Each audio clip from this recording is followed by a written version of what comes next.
अखिल भूमंडलीय सर्व शिरोमणि मुनि समाज के संस्थापक आदि मुनीश्वर योगेश्वर सद्गुरुदेव शिव मुनि महाराज की जय।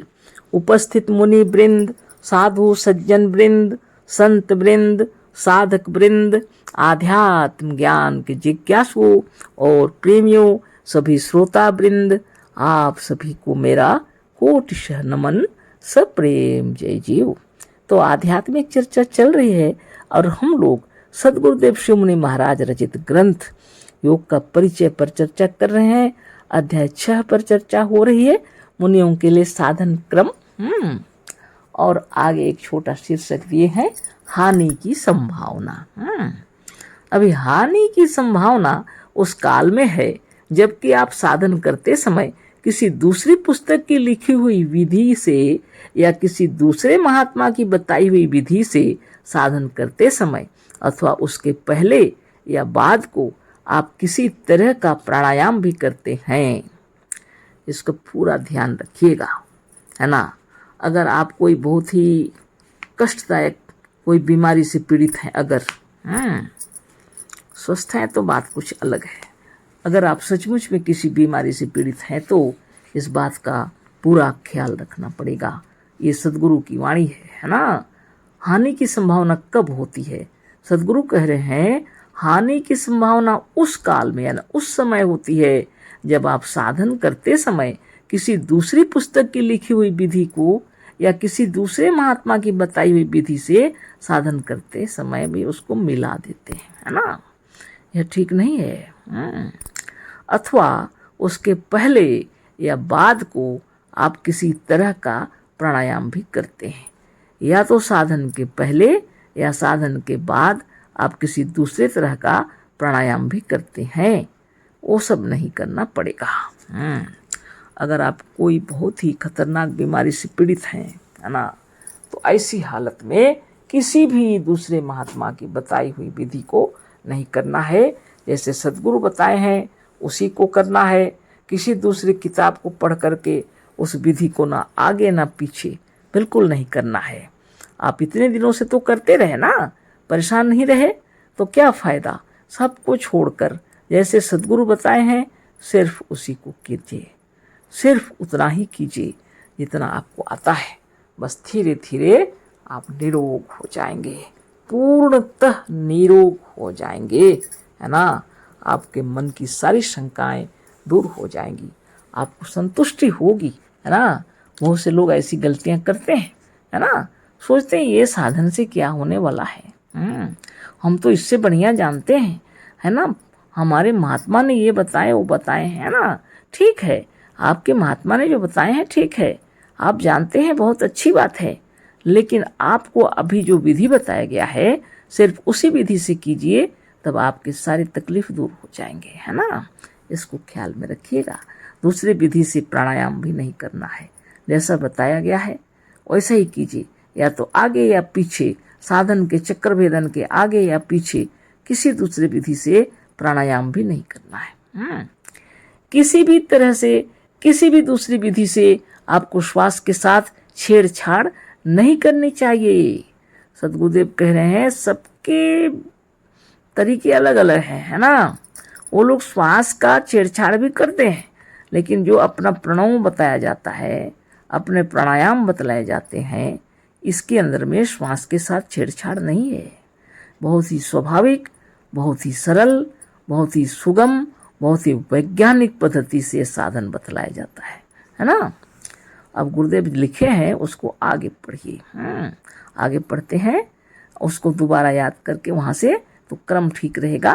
किसी भी तरह से किसी भी दूसरी विधि से आपको श्वास के साथ छेड़छाड़ नहीं करनी चाहिए। जैसे उद्यान बंद करते समय 5वें 6ठे चक्र का साधन करते या और किसी दूसरे चक्र का साधन करते समय श्वास को विशेष रूप से खींचना, छोड़ना और रोकना आदि।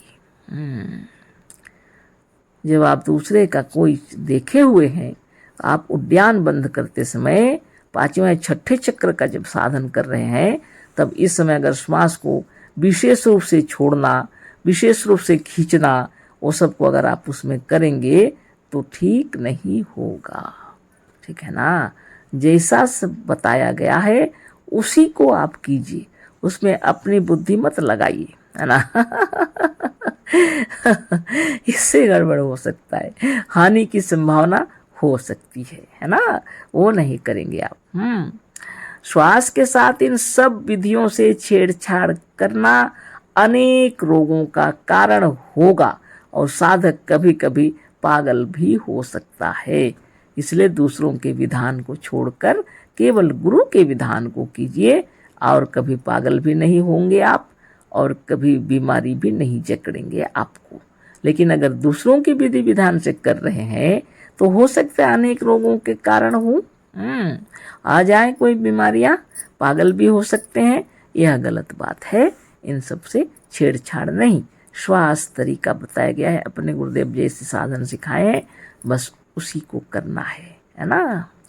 हम अपने शिष्यों को कभी किसी तरह से भी श्वास के साथ छेड़छाड़ करना नहीं बतलाते। सदगुरु बतला रहे हैं, है ना। हम अपने शिष्यों के साथ किसी भी तरह से भी श्वास के साथ छेड़छाड़ करना नहीं बतलाते। जब आप आके सामने बैठ के आप जब साधन देखेंगे तब आपको समझ में आएगा। अभी हम यहाँ पढ़ रहे हैं, इसमें आप क्या समझेंगे बताइए। इसलिए सीखना पड़ता है। अब आगे लिखे हैं जो कुछ भी।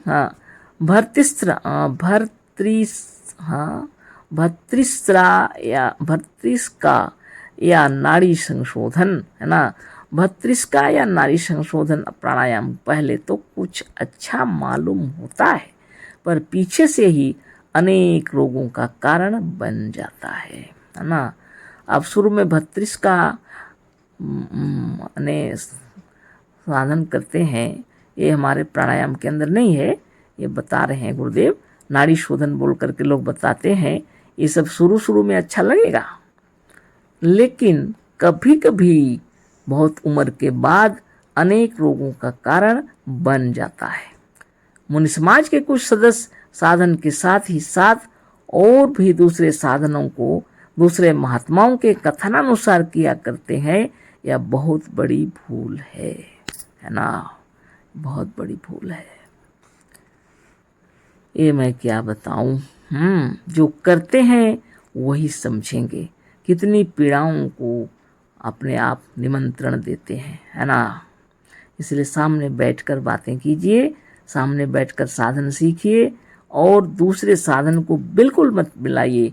जैसे सदगुरु बताए हैं उसको, जैसे आपके योगी योगाचार्य मुनि समाज के जो हैं वो बतलाएंगे, सिर्फ उसी को कीजिए। दीर्घायु होइए, है ना, स्वस्थ और निरोग रहिए, आपकी समस्त मनोकामनाएं पूर्ण होंगी, है ना। लेकिन आप अगर उसमें कमी महसूस करके अन्य महात्माओं के कथन अनुसार उसमें मिला देंगे तो भूल निश्चित है। मुनि समाज के साधनों के साथ कितने अनेक प्रकार का व्यायाम, ड्रिल, डंबल और मुग्दर भी भांजते हैं। यह भी बहुत ही हानिकारक है। यदि स्वस्थ है, दौड़ लगाइए, ड्रिल कीजिए, डंबल मुग्दर भांजिए, कोई बड़ी बात नहीं है। लेकिन अगर पीड़ित अवस्था में है और स्वस्थ होने के लिए योगाभ्यास कर रहे हैं मुनि समाज का, तो किसी भी तरह से इन सबको हटाना पड़ेगा। ये सब की आवश्यकता उस समय बिल्कुल भी नहीं है। जो सिखाया गया है, जो समझाया गया है, आप उसी को ही करेंगे, है ना। दौड़ लगाना और तैरना भी हानिकारक है। इससे श्वास अधिक और अस्वाभाविक रूप में चलने लगता है, इसलिए हानि की संभावना अधिक है। पूरे शरीर का साधन बताया गया है, चक्र भेदन, है ना। तो मन को कमजोर मत समझिए, है ना। इस साधन में कमी है ऐसा मत सोचिए। इसमें कमी समझ के तो लोग दौड़ लगाना, तैरना, ये सब करने लगते हैं। कहाँ डंबल, कहाँ मुग्दर भांजते हैं, कहाँ व्यायाम, कहाँ ड्रिल करते हैं। तो किस लिए साधन सीखने आए थे? जब यही सब करना था तो योग साधन क्यों सीखने आए थे? और सदगुरुदेव साधन जो सिखलाए हैं, इसमें मन, प्राण, शरीर सबका ध्यान है इसके अंदर। साथ में शुभ भावना, सारी चीजों के साथ। इसलिए निश्चित रूप से ये सब छोड़ना पड़ेगा उस पल के लिए, है ना। संपूर्ण निरोग होने के लिए बाहरी चीजों को छोड़ना पड़ेगा, है ना। बाहरी चीजों को करने से निश्चित ही हानि की संभावना अधिक है। बहुत से मुनि समाज के सदस्य साधन काल में स्वाध्याय कभी नहीं करते, है ना। बहुत से मुनि समाज के जो साधन करने वाले साधक लोग हैं, स्वाध्याय कभी नहीं करते, जबकि नियम है स्वाध्याय करना चाहिए। एक तो अपने आप का ध्यान करना भी स्वाध्याय है, नहीं तो सदगुरु के ग्रंथों का पाठ, है ना, स्वयं लिखे उसी को पढ़ते हैं। स्वाध्याय का अर्थ है अपने स्व का या अपने आप का पाठ, उन पुस्तकों का पाठ या उस ज्ञान और विचार का मनन जिसमें आत्मा के ज्ञान का या आत्म शक्ति का और आत्मबल की महिमा का वर्णन हो, है ना। बहुत ध्यान की बात है। आप यदि स्वाध्याय कर रहे हैं तो अपने आप का चिंतन, कितनी उन्नति हुई है ना, और आप कितना आगे बढ़े हैं या क्या क्या कमी है, आप स्वाध्याय कर सकते हैं। नहीं तो सदगुरु के ग्रंथों का अध्ययन कीजिए, क्योंकि उसमें सदगुरुदेव जो लिखे हैं आपके बारे लिखा हुआ है ना, अपने आप के बारे लिखा है। स्व या अपने आप का पाठ करना है ना। मस्त मगन हो जाएंगे पढ़ते पढ़ते। आपकी प्रेरणा स्वयं सदगुरु की किताबें हैं, है ना, और आप आगे बढ़ जाएंगे, है ना। उन पुस्तकों का पाठ या उस ज्ञान और विचार का मनन जिसमें आत्मा के ज्ञान का या आत्म शक्ति और आत्मबल की महिमा का वर्णन हो। ठीक है।